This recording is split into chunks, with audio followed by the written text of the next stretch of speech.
केंद्रीय मंत्री और बीजेपी की स्टार प्रचारक स्मृति ईरानी ने शनिवार को बिहार में एक चुनावी रैली में कहा है कि कमल का बटन दबाने से लक्ष्मी घर आएगी। उन्होंने कहा है कि लक्ष्मी ना तो कांग्रेस का हाथ पकड़कर आती है और ना ही लालटेन लेकर आती है, लक्ष्मी कमल पर बैठकर आती है। केंद्रीय मंत्री ने चारा घोटाले को लेकर राजद पर तंज कसते हुए कहा, जब मनुष्य भगवान की आराधना करता है, माँ भगवती से आशीर्वाद मांगता है, तो बिहार की स्वाभिमानी नागरिक कहता है कि माँ बाजुओं में इतना बल दे, मैं 2 हाथों से 2 जून की इज्जत की रोटी कमा सकूं।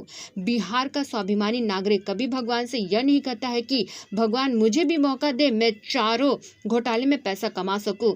स्मृति ने आगे कहा, बिहार का नागरिक जब माँ लक्ष्मी से आशीर्वाद मांगता है तो कहता है कि माँ बस बाजू में इतना दम दे कि भरण पोषण अपने परिवार का इज्जत से कर सकूं। और जब लक्ष्मी के सामने शीश झुकाता है तो क्या पता कि जब लक्ष्मी घर आती है तो कांग्रेस का हाथ पकड़कर नहीं, लक्ष्मी जब घर आती है तो लालटेन संग नहीं आती है, लक्ष्मी आती है तो कमल पर बैठकर आती है। इसलिए लक्ष्मी को घर लाना है तो कमल का बटन दबाना है।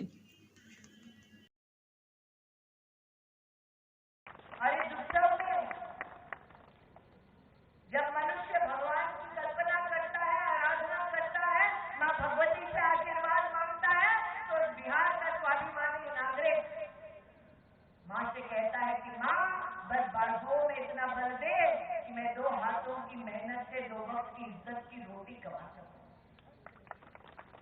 बिहार का स्वाभिमानी नागरिक कभी अपने भगवान से ये नहीं कहता है, भगवान मुझे मौका ऐसा दे कि मैं भी चारे घोटाले में पैसा कमा लूं।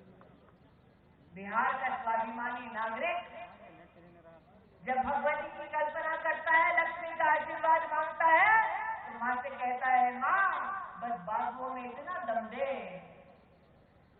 कि भरण पोषण अपने परिवार का इज्जत से कर सकूं। और जब लक्ष्मी के सामने शीश झुकाता है तो क्या पाता है कि लक्ष्मी जब घर आती है तो कांग्रेस का हाथ पकड़कर नहीं आती।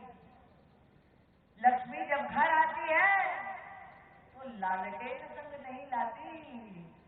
अरे लक्ष्मी आती है तो कमल पर बैठ कर आती है। इसी अगर लक्ष्मी को घर लाना है तो कमल का बटन दबाना है।